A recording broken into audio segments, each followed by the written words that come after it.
तो देखो यार, वैसे तो देखो डब्ल्यूडब्ल्यूई ने ब्रॉक लेसनर को हर जगह से हटा दिया है। उनको गेम तक में जगह नहीं मिली, अभी रोस्टर पे उनका कोई नाम नहीं लेता और कहीं न कहीं से मतलब ये डब्ल्यूडब्ल्यूई ये सब कुछ बता दिया है कि भाई ब्रॉक लेसनर तो आने वाले कुछ टाइम तक डब्ल्यूडब्ल्यूई का किसी भी एंगल से पार्ट नहीं रहेगा।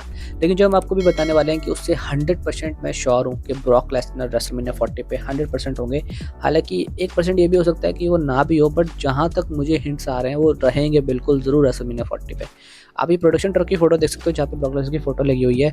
और कोई किसी भी सुपरस्टार की फोटो यार ऐसे क्यों लगाएगा? ऑब्वियसली देखो, अगर टेलीविजन की मैं बात करूँ तो वहाँ पे प्रमोशन अलग होते हैं, लेकिन जो ऑडियंस टिकट खरीदती है उनके लिए अलग से, उस शहर के अलग से प्रमोशन होते हैं। फॉर एग्जाम्पल से मैं आपको बता देता हूँ, जब भी स्मैकडाउन या रॉ होती है तो हमको नहीं पता होता है कि स्मैकडाउन या रॉ पे कौन आने वाला है। हालांकि जब कोई बड़ा सुपरस्टार आने वाला होता है तो ऑलरेडी जो है पिछले शो में हमको बता दिया जाता है, लेकिन जो वहाँ पे रहने वाले होते हैं उनको डीपली पता होता है कि हाँ, जिस चीज़ का पोस्टर लगा होता है बाहर शो के, वही बंदा जो है वो तो स्मैकडाउन पे रहेगा ही रहेगा। तो ये जो पोस्टर्स होते हैं ये बहुत इंपॉर्टेंट रोल प्ले करते हैं उन लोगों के लिए जो शहर से डब्ल्यूडब्ल्यूई को देखने आ रहे हैं। तो उसके अकॉर्डिंग मैं आपको बता देता हूँ, जो ब्रॉक लेसनर का रिटर्न है वो ऑलमोस्ट मुझे कंफर्म दिख रहा है रेसलमेनिया 40 पे। Hey guys, you are watching wrestling world, let's begin. देखिए, कुछ दिन पहले हमने वीडियो अपलोड करी जिसमें मैंने आपको बताया था कि जो रोमन रिंग्स है उन्होंने कैसे 40-year-old वर्जन जो है उससे रेफरेंस किया था सेथ रॉलिंस का। बट देखो, सेथ रॉलिंस भी चुप रहने वालों में से नहीं है और उन्होंने देखो जो है रेसलमेनिया 31 की जो एंडिंग थी उसकी फोटो डाल दी और कहा कि देखो रोमन रिंग्स का जो बेस्ट मोमेंट था उसका मैंने क्या हाल किया था। और देखो, रोमन रिंग्स और जो है सेथ रॉलिंस के बीच में ये सोशल मीडिया का जो वॉर है वो चालू है। उसी पोस्ट को देख के रोमन रिंग्स जो है रिप्लाई करते हैं और कहते हैं कि देखो, उस मोमेंट में तुम जो है एक प्रॉपर नंबर 2 सुपरस्टार बन चुके थे। और देखो, नंबर 2 से तो वो हर किसी को रेफर करते हैं क्योंकि वो खुद को नंबर 1 मानते हैं। खैर, चलते हैं और आगे बढ़ते हैं। आगे यार बहुत ही ज़्यादा इंपॉर्टेंट अपडेट है, एक तरह का स्पॉइलर लगा लो आप रेसलमेनिया 40 का, जिसमें सबसे ज़्यादा चांसेस अब ये लग रहे हैं कि जो कोडी रोड्स है वो हमको हारते हुए भी दिख सकते हैं रेसलमेनिया 40 पे। ऑब्वियसली बहुत ज़्यादा जो है प्रॉब्लमैटिक स्टेटस है, ये क्यों कर रहे हैं, किस लिए कर रहे हैं, मुझे नहीं समझ में आ रहा। बिकॉज जो रोमन रिंग्स है उनका जो टाइटल रैंक है उससे शायद डब्ल्यूडब्ल्यूई और ज़्यादा एक्सपेक्ट कर रही है कुछ आगे और करवाने की, बट आई थिंक हो गया यार। इससे ज़्यादा आप मत खींचो, बहुत ज़्यादा प्रॉब्लम हो जाएगी आपको। बताया तो यार किस वजह से जो है इतने रूमर्स फैल रहे हैं। सबसे पहले मैं आपको बताता हूँ कि कोडी रोड्स को हारने का जो है रूमर्स इसलिए आ रहे हैं क्योंकि डब्ल्यूडब्ल्यूई ये प्लान कर रही है कि शायद कोडी रोड्स और रॉक का मैच रेसलमेनिया के बाद उनको कराने का प्लान है। और अभी जिस कंडीशन में अभी जो चारों सुपरस्टार हैं उसके अकॉर्डिंग जो है, अगर कोडी रोड्स जो है रोमन रिंग्स से मैच करते हैं रेसलमेनिया के बाद और अगर कोडी रोड्स रोमन को हरा देते हैं तो इसके पूरे चांस है कि जो रॉक है उनका मैच जब कोडी रोड्स के साथ होगा तो वो कोडी रोड्स को जो है वो कोडी रोड्स से हार जाएंगे। और अगर रॉक कोडी रोड्स से हार जाते हैं तो उस कंडीशन में बहुत ज़्यादा देखो प्रॉब्लम हो जाएगी। बिकॉज डब्ल्यूडब्ल्यूई का जो मेजर प्लान है, आप मानो या मत मानो, अगले साल जो रेसलमेनिया होने वाला है उसमें रॉक वर्सेस रोमन रिंग उनको करवाना ही करवाना है, जहाँ तक मेरे को रूमर्स आ रहे हैं, जहाँ तक मेरे को फीलिंग आ रही है इस मैच की।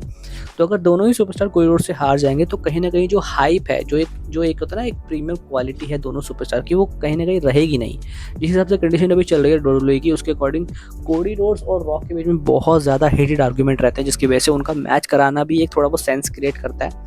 अगर दोनों सुपरस्टार ही कोडी रोड्स से हार जाएंगे तो डब्ल्यूडब्ल्यूई के लिए जो अगले साल का रेसलमेनिया होगा उसके लिए उतना ज़्यादा हाइप को क्रिएट नहीं कर पाएंगे क्योंकि एक सुपरस्टार ने दोनों को हरा चुके हैं। तो उसके अकॉर्डिंग हमें ये पता चल रहा है। डेव मेल्ट्जर भी ये कहते हैं कि इस कंडीशन में कोडी रोड्स का जीतना मस्ट है, उनको जीतना चाहिए, क्योंकि अगर वो नहीं जीतते हैं तो बहुत ज़्यादा डैमेज पड़ेगा उनके फेस को। ऑब्वियसली बात है, रोमन रिंग्स पिछले 10-12 साल से डब्ल्यूडब्ल्यूई में है और आने वाले कुछ टाइम में शायद वो पार्ट टाइमर बन जाएंगे, तो डब्ल्यूडब्ल्यूई को भी ज़रूरत है जो है फेस सुपरस्टार की।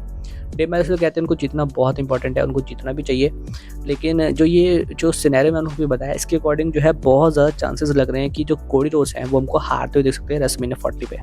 आगे बढ़ते हैं और देखो, आगे यार इंटरव्यू होता है पॉल हेमन का, जहाँ पे उनसे एक क्वेश्चन किया जाता है कि यार सोशल मीडिया पे बहुत ज़्यादा जो है ये रूमर्स जो है फैल रहे हैं कि जो रॉक है वो बिट्रे करने वाले हैं रोमन रिंग्स को रेसलमेनिया पे। जो भी वो एल टाइप का साइन उन्होंने बनाया था स्मैकडाउन पे, जो वो अपने आप को फाइनल बॉस वगैरह बोलते हैं, तो वो क्वेश्चन पॉल हेमन से पूछा जाता है। पॉल हेमन कहते हैं कि देखो यार, मैं इस क्वेश्चन का आंसर नहीं दे सकता because I am not the rock. ठीक है, जो रॉक है आप उसी क्वेश्चन का आंसर पूछो, वो डेफिनेटली आपको एक अच्छा आंसर देंगे।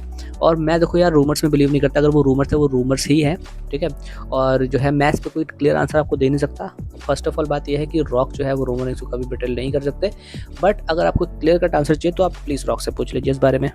आगे बढ़ते हैं और देखो, रोमन रिंग्स के भी बहुत ज़्यादा इंटरव्यू चल रहे हैं आजकल, क्योंकि ऑब्वियसली मुझे ऐसा फीलिंग आ रही है अंदर से, जो उनकी डॉक्यूमेंट्री वगैरह बन रही है, ये सब भी एक हिंट है कि रोमन रिंग्स का क्या हश्र होने वाला है। रेसलमेनिया 40 पे हारने वाले हैं, मुझे ऐसे चांसेस लग रहे हैं। और उनका एक इंटरव्यू होता है जहाँ पे उनसे पूछा जाता है कि जो रेसलमेनिया जो 31 था उसमें जाने के लिए आपने रॉयल रंबल जीता था 2015 वाला, उस टाइम पे आपको बहुत ज़्यादा हिट मिली थी ऑडियंस की तरफ से, तो उसके बारे में आप क्या सोचते हो? कहते हैं कि देखो यार, ऐसे मोमेंट के लिए ना हम अपनी ज़िंदगी भर वेट करते हैं, और जब आपको मोमेंट मिल जाता है तो लोग आपको बू करते हैं या पसंद नहीं करते, तो वो एक बहुत हार्ट ब्रेकिंग चीज़ होती है।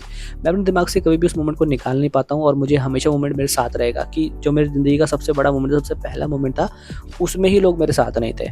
आगे बढ़ते हैं और आगे आपको बताता हूँ विंस मैकमैन से रिलेटेड कुछ अपडेट है, रूमर्स है।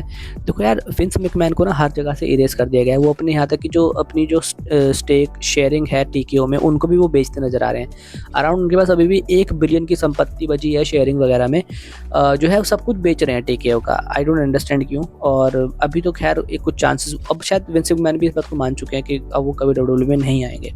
और एक हिंट मैं आपको और देता हूँ, जो लास्ट जो रॉ हुई थी वहाँ पे जो सीएम पंक है, उन्होंने विंस ड्रू मैकिंटायर को ये कहा था कि अगर तुम चूजन हो तो तुम मुझे बताओ ना किसने तुम्हें चूज़ किया था। तो उनको वो पुश करते हैं उनका नाम लेने के लिए, बट ड्रू मैकिंटायर उसका नाम नहीं लेते हैं विंस मैकमैन का। तो कहीं ना कहीं मुझे ऐसा लग रहा है कि कहीं ना कहीं डब्ल्यूडब्ल्यूई ने ऑलमोस्ट बैन कर दिया है विंस मैकमैन को, उनका नाम तक नहीं लिया जा रहा टेलीविजन पे। I feel sorry for Vince McMahon who created everything and now he is not the part of anything in WWE। तब मैंने लास्ट एंड फाइनल अपडेट की, तब जो मेरा लास्ट एंड फाइनल अपडेट है वो है यार Andre the giant memorial battle royal, जो कि हर साल रेसलमेनिया पे होती है, बट कुछ सालों से जो है स्मैकडाउन पे हो रही थी। ये रूमर्स निकल के आ रहे थे कि यार इस साल जो है आंड्रे द जायंट को कैंसिल कर दिया जाएगा, बट ऐसा नहीं है। और स्मैकडाउन पे जो है ये कंफर्म है 99%, मैं आपको गारंटी नहीं दे सकता, लेकिन कहीं ना कहीं से मुझे ऐसा फीलिंग आ रही है। और हमने जितनी भी रिपोर्ट्स पढ़ी हैं, जो है फाइटफुल सेलेक्ट होगी, डब्ल्यू रेसलिंग ऑब्जर्वर होगी, डेव मेल्टजर होगी, उन्होंने भी ये कंफर्म किया है कि जो WWE है वो यहाँ पे जो करवाने वाली है Andre the giant memorial battle royal SmackDown पे। लेकिन इसमें कमाल की बात यह है कि जो स्मैकडाउन आज खत्म हुई वहाँ पे कहीं एडवर्टाइजमेंट नहीं हुई है Andre the giant memorial battle royal की। तो देखते हैं क्या होता है यार। And that was a video guys. अब बता सकते हैं कमेंट सेक्शन में कौन सी अपडेट आपको सबसे ज़्यादा अच्छी लगी। क्या रेसलमेनिया पे कोरियोज हारने वाले हैं, क्या ब्रॉक लेसनर आने वाले हैं, इस बारे में डिस्कशन आप कमेंट सेक्शन में कर सकते हैं, मैं सबका रिप्लाई करूंगा। कमाल की वीडियो के लिए हमारे चैनल को सब्सक्राइब कर सकते हैं। As you in the next video, thank you.